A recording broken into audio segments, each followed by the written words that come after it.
sih. Manusia itu ya bisa berbeda pendapat, tapi ketika ada beda pendapat, tidak kuat, akhirnya gegeran terus. Menurut saya kok haram, kalau saya halal, terus debat, itu di situ. Ini istilahnya Buya Hamka, budak fikih. Bukan masalah orang mengikuti pandangan siapa, kelompok yang mana. Masalahnya ada di perdebatan yang tidak sehatnya. Jadi perdebatan yang nambah jarak di antara kita. Sehingga umat Islam jadi lemah. Kalau yang kelompok sana dapat kesulitan, kita senang. Rasa no. Makanya ikut kelompok kita dong. Kalau di sana ada yang meninggal, itu azab dari Allah. Kita mikirnya gitu terus. Jarak di antara kita tambah lama tambah jauh. Ini diprihatinkan oleh Buya Hamka.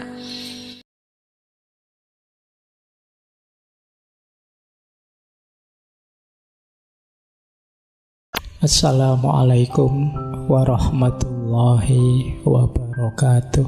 Apapun yang kalian dasarkan hanya pada kebendaan akan jatuh pada akhirnya ke kebosanan. Ya kan?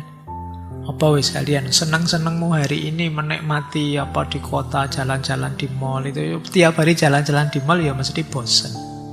Sekarang malah rekreasinya ke sawah. Saya kemarin pulang ke Mojokerto itu ada begitu. Jadi ya sekarang anak sekolah-sekolah unggulan itu rekreasinya ke sawah. Lihat, Simbasanya tiap hari rekreasi berarti. Lihat, nyari ikan di sungai, itu kan rekreasi ke sana. Mungkin merasa bahwa ada yang terlewatkan. Itu kalau fokusnya pada kebendaan saja. Jadi menjemukan. Kalau kita hanya ke situ. Siang hari kerja keras, mencari keuntungan dan kekayaan dengan semboyan time is money. Tempo adalah uang. Tempo waktu ya maksudnya. Ya, terjemahan bahasa Indonesianya ya tempo. Tempo kan waktu. Tetapi ternyata bahwa manusia sesamanya telah memperebutkan tempo untuk sebanyak-banyaknya uang bagi diri sendiri.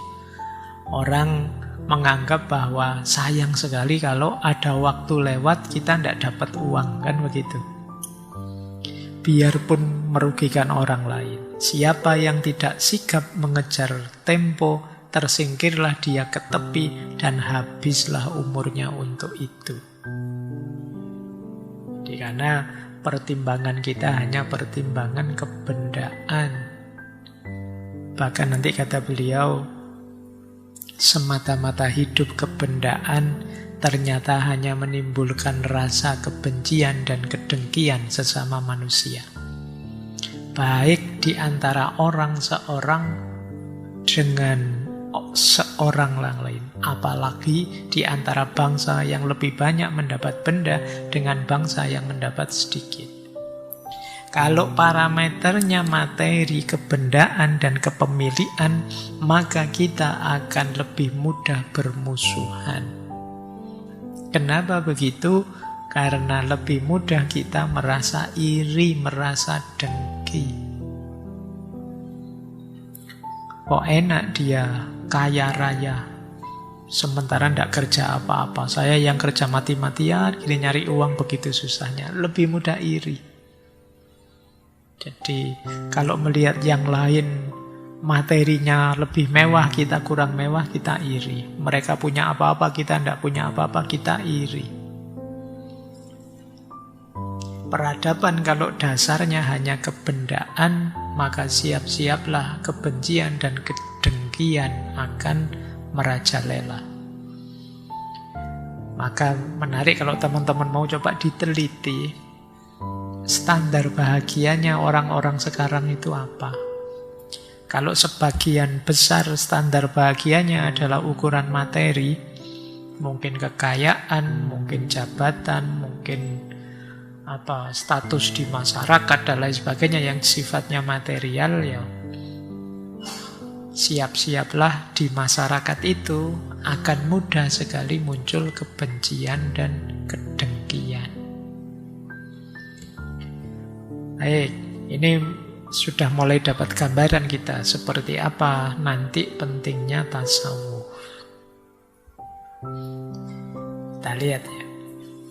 Terus beliau melanjutkan, menengok sejarah. Kali ini dari buku Tasawuf Modern. Di zaman dinasti Abbasiyah dulu, ada orang atau golongan yang memisahkan diri. Jadi ini semacam sejarah lahirnya kelompok para sufi.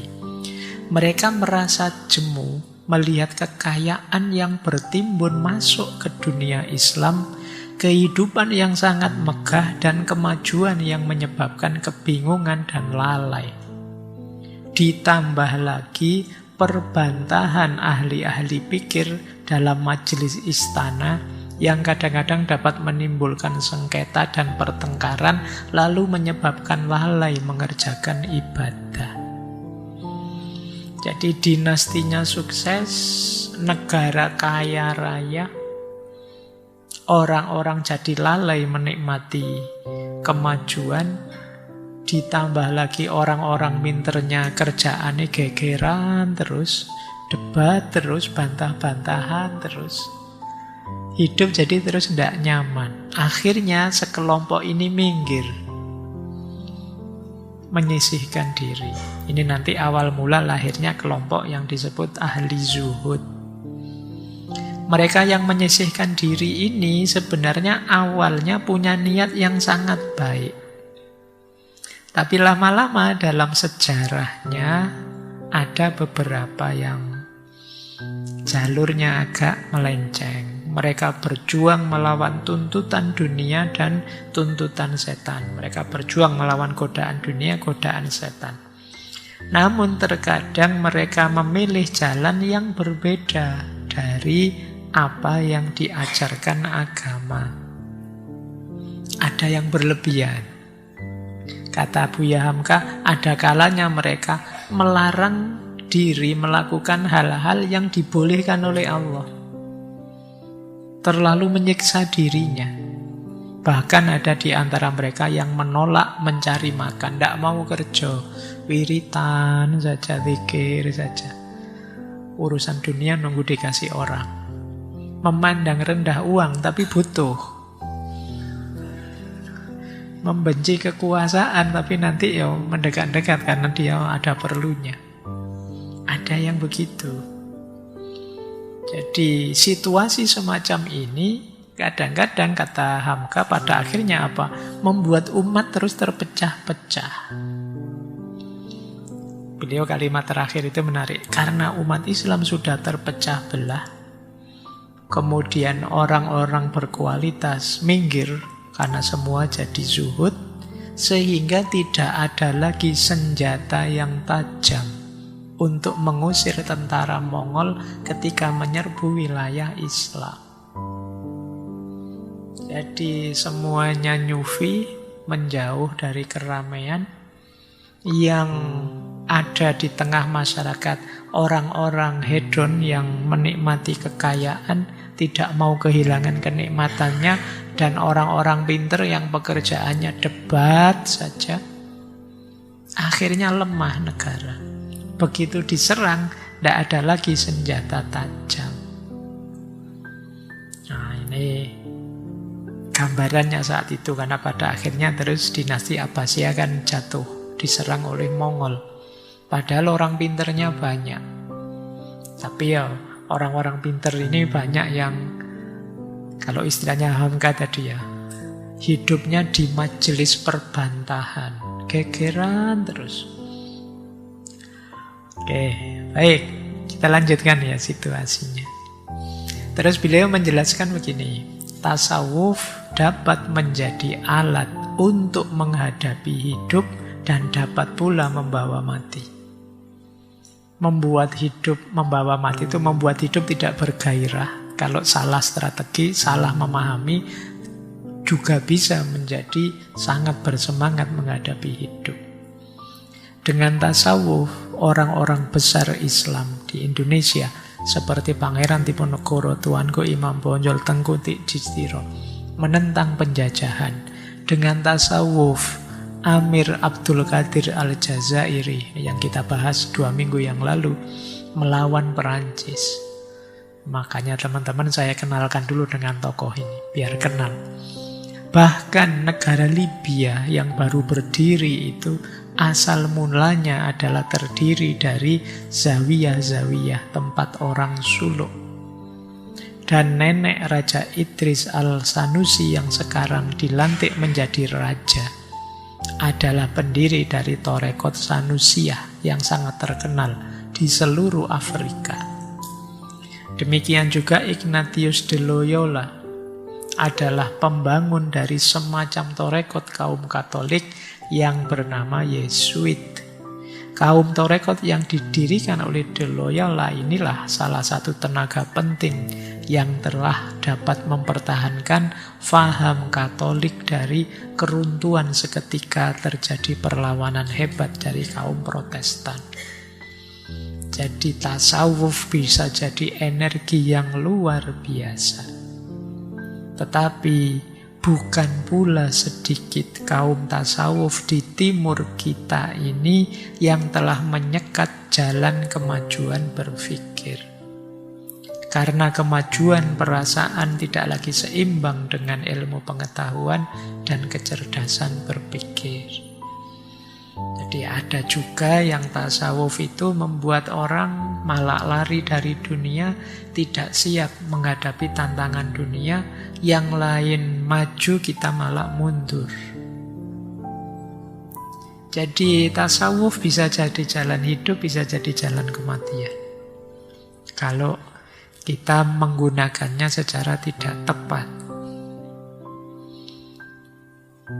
Dari situ terus di buku tasawuf modern Buya Hamka menyebut umat Islam itu secara umum kemudian ada 3 kelompok. Kenapa kemudian jadi lemah? Saya tidak tahu sekarang ada berapa kelompok. Mungkin tambah banyak ya, karena kadang-kadang kita itu setiap kali ada masalah terus pecah. Ada faksi baru. Dulu mungkin yang milih nomor 1, nomor 2, nomor 3 kita pecah 3. Sekarang nambah pecah lagi. Yang pro ijazah, anti ijazah kita pecah. Ada apa saja kita pecah. Agak sulit. Kita mungkin sulit ya belajar berbeda, tapi tidak harus pecah, tidak harus bermusuhan. Tetap bersaudara itu rasanya kok berat. Saya baca di medsos-medsos itu militannya luar biasa. Nah, kata Buya Hamka begini, umat Islam itu ini masih di konteksnya Abbasiyah tadi ya, sehingga mereka lemah terus gampang dikalahkan. Ada yang menjadi budak harta benda, merendahkan nilai keyakinan agamanya demi kepentingan harta benda. Fokusnya hanya pada harta saja, kemakmuran dirinya. Agama tidak terlalu penting. Kalau agama bisa membuat makmur, ayo. Kalau enggak. Ini kubu pertama. Nyari aman, nyari nyaman. Yang penting dia sejahtera. Fokusnya itu saja. Ada agama atau enggak ada agama, enggak masalah. Ada kelompok kedua. Ini orang-orang pinter tadi. Yang bertengkar karena persoalan yang masih jadi perdebatan. Persoalan ikhtilaf. Ini istilahnya beliau, orang-orang yang sudah menjadi budak fikih. Tiap hari yang dihebohkan fikih saja. Padahal kalau ditanya, ikhtilaf itu niscaya ndak iya sih. Manusia itu ya bisa berbeda pendapat, tapi ketika ada beda pendapat, ndak kuat, akhirnya gegeran terus. Menurut saya kok haram, kalau saya halal, terus debat, itu di situ. Ini istilahnya Buya Hamka, budak fikih. Bukan masalah orang mengikuti pandangan siapa, kelompok yang mana. Masalahnya ada di perdebatan yang tidak sehatnya. Jadi perdebatan yang nambah jarak di antara kita. Sehingga umat Islam jadi lemah. Kalau yang kelompok sana dapat kesulitan, kita senang. Rasakno. Makanya ikut kelompok kita dong. Kalau di sana ada yang meninggal, itu azab dari Allah. Kita mikirnya gitu terus. Jarak di antara kita tambah lama tambah jauh. Ini diprihatinkan oleh Buya Hamka. Yang ketiga, ini para sufi tadi. Orang yang hidup dalam isolasi total, mengenakan pakaian sufi dan tidak peduli pada apapun, karena mereka menganggap keheningan tasawuf itulah kelezatan. Di orang mungkin secara pribadi orang ini tinggi spiritualitasnya, tapi dia abai dengan kondisi masyarakatnya. Padahal mungkin orang ini powerful. Daya motivasinya, daya dorong, daya transformasi sosialnya luar biasa. Tapi dia malah milih menjauh. Akhirnya umat jadi lemah. Karena isinya hanya 3 kelompok. Orang yang hanya mikir harta, nyari kesenangan kemakmurannya sendiri. Orang yang konflik terus. Jadi sibuk mencari bahwa aku yang paling benar dan yang lain salah semua. Kategori kedua. Dan yang ketiga, orang-orang yang lari dari dunia. Ini kondisi umat Islam saat itu ya menurut Buya Hamka. Kalau sekarang kan sudah tidak begitu lagi. Tidak begitu beda maksudnya. Ini bahan muhasabah kita. Semoga paling tidak teman-teman, semoga tidak part of the problem. Kita tahu ada problem ini hari ini, paling tidak teman-teman yang sadar semoga tidak jadi bagian dari masalah. Kalau bisa kita jadi problem solver yang mencari solusi dari masalah. Jangan sampai kita adalah masalah itu sendiri. Apalagi kalau kita jadi troublemaker. Kita yang bikin masalah. Ternyata masalahnya kita yang bikin, kita yang memulai. Semoga tidak begitu ya. Semoga kita jadi problem solver. Yuk, masih ada waktu. Nah, ini tahapan. Ini nanti bisa dibaca tasawuf, perkembangan dan pemurniannya nih. Satu buku tak rangkum jadi satu tabel.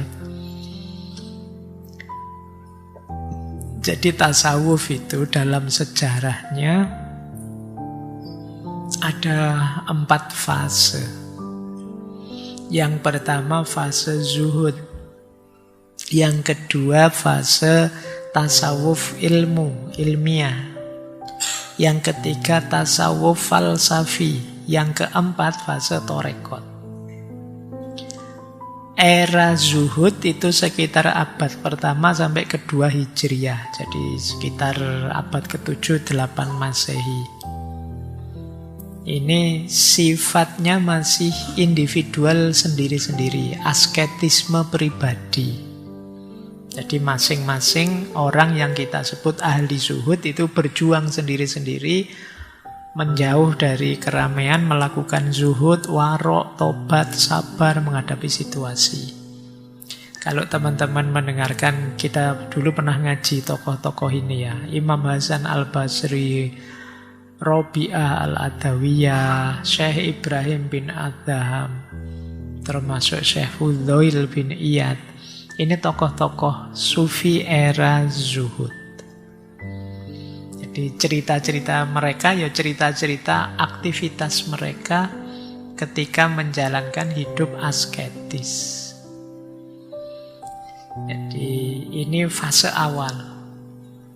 Ya termasuk antara lain didorong tadi ya kehidupan duniawi yang berlebihan yang membuat mereka muak. Ada banyak kisah-kisah para sufi ini menjauh dari kemunafikan hidup, materialisme dan lain sebagainya. Kemudian nanti abad ke-3 sampai ke-4 mulai muncul, mungkin kita bisa sebut ya, ilmu tasawuf. Di era ini muncul konsep-konsep sistematis tentang tasawuf. Apa itu sufi? Mulai ditulis ajaran-ajaran tasawuf ini. Mulai muncul kitab-kitab tasawuf generasi awal.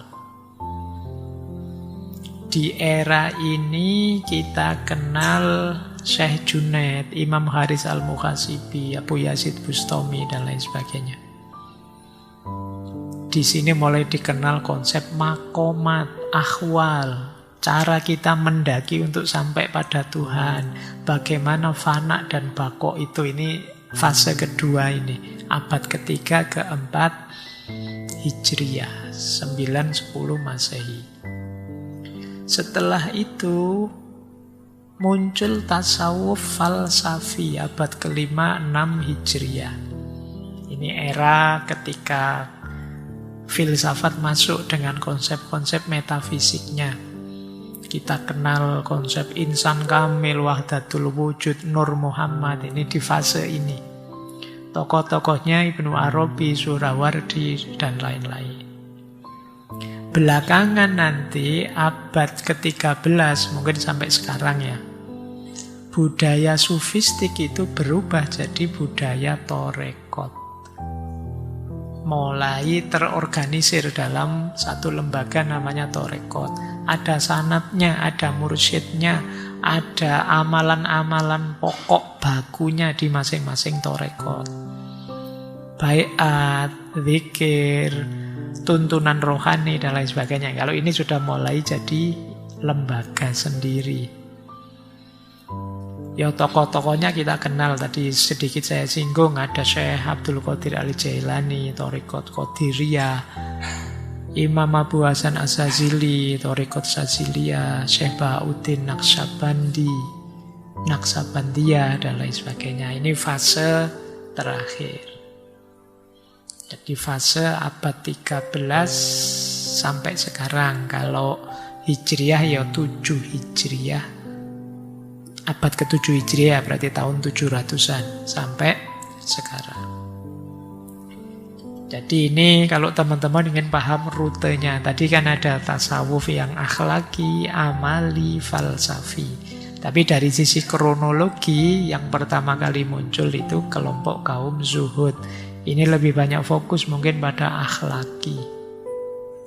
Terus muncul tasawuf yang lebih tertata secara ilmu.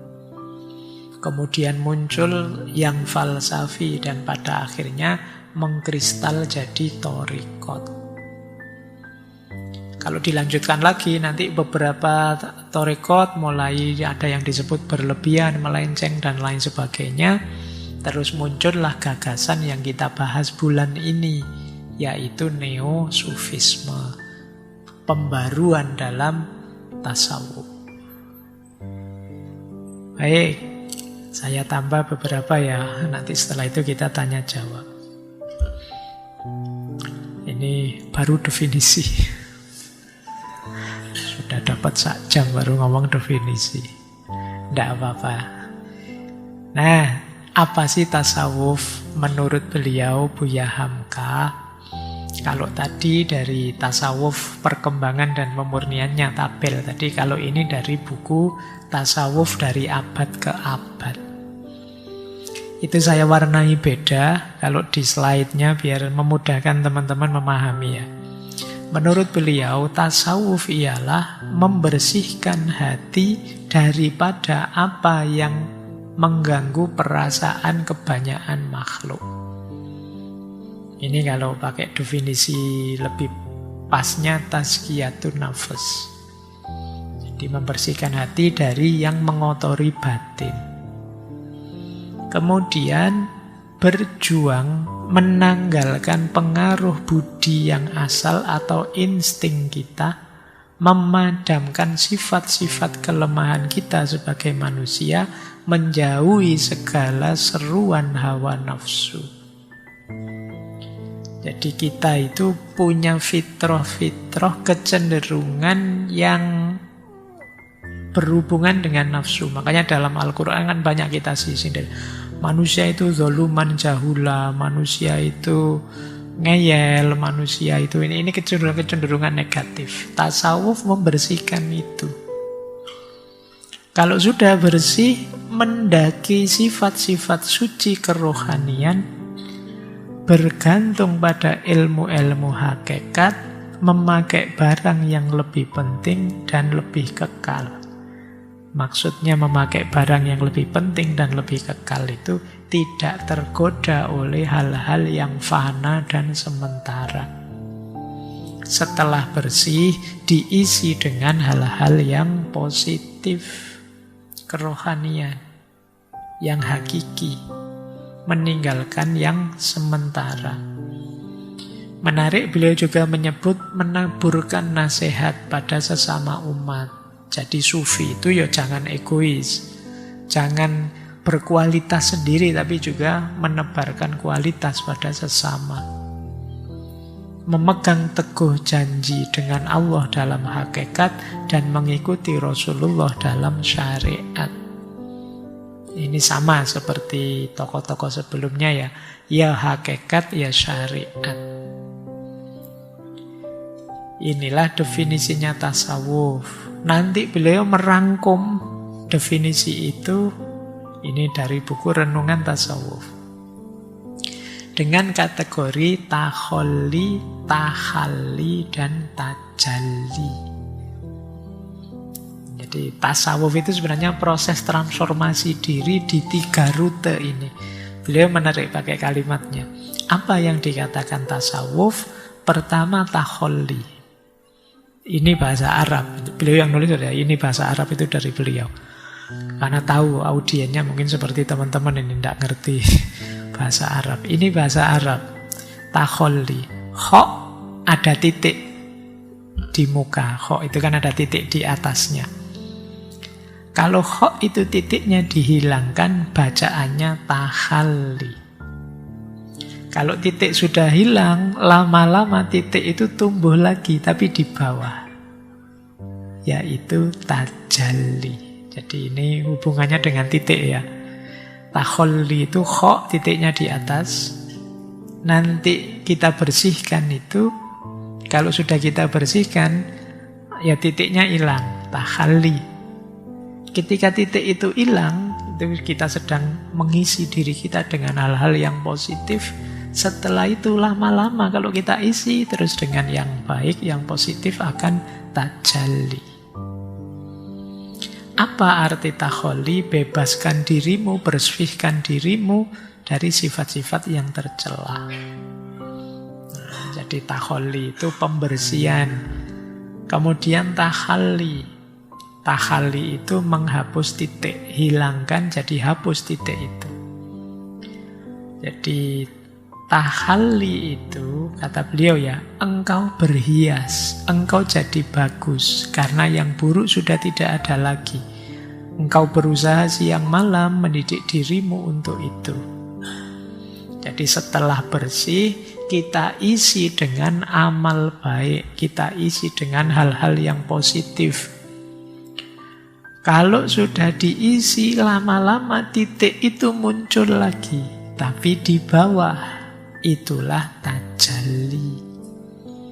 Tajalli berarti kita bisa merasakan hadirnya Allah dalam hati. Kelihatan Allah dalam hati, bukan di mata, tapi terasa di hati bahwa Dia ada. Itulah tajalli. Jadi takholli, tahalli, dan tajalli. Baik, kita lanjutkan biar nanti tuntas. Kemudian beliau membedakan 4 hal ini. Ini saya sampaikan biar teman-teman ngerti definisi pasnya ya. Jadi rutenya tasawuf itu syariat, thariqat, hakikat, dan makrifat. Ayo kita pahami pelan-pelan. Syariat itu, ini saya kutip langsung dari buku beliau ya. Syariat adalah undang-undang atau garis-garis yang telah ditentukan. Termasuk ke dalamnya hukum halal dan haram, yang tersuruh dan yang terlarang, yang sunat dan yang makruh. Termasuk di dalamnya segala amalan yang lain, sholat, puasa, zakat, haji, jihad di jalan Allah, menuntut ilmu, dan lain sebagainya. Segala perbuatan yang dikerjakan oleh seorang Islam tidak boleh keluar dari satu garis hukum, sekurang-kurangnya mubah, artinya boleh mengerjakan. Jadi ini aturan, ini rumus, ini undang-undang untuk kita sebagai seorang muslim, itu syariat namanya. Jadi dasarnya tasawuf itu diawali harus dari syariat. Maka kita harus tahu ilmunya, mana boleh, mana tidak boleh, mana halal, mana haram. Apa yang harus kita lakukan, apa yang harus kita jauhi. Mana yang levelnya wajib, mana sunnah, mana mubah, mana makruh, mana haram. Sekurang-kurangnya kita melakukan yang mubah saja. Kalau yang makruh, kalau bisa ya kita hindari. Nah, ini syariat namanya. Kalau sudah paham syariat, kita jalani. Ketika kita menjalankan syariat, itulah torekot. Jadi torekot itu syariat yang kita kerjakan dengan cara tertentu yang pas, yang sesuai. Sehingga tidak tersesat, tidak salah tujuan. Syariatnya benar, tapi cara menjalankannya keliru, bisa meleset. Sholat yang tujuannya tidak Allah, puasa yang pamrihnya hanya diet saja misalnya. Nah ini torekotnya salah. Jadi haji hanya untuk cari gelar hanya saja, misalnya ini torekotnya salah berarti. Nah,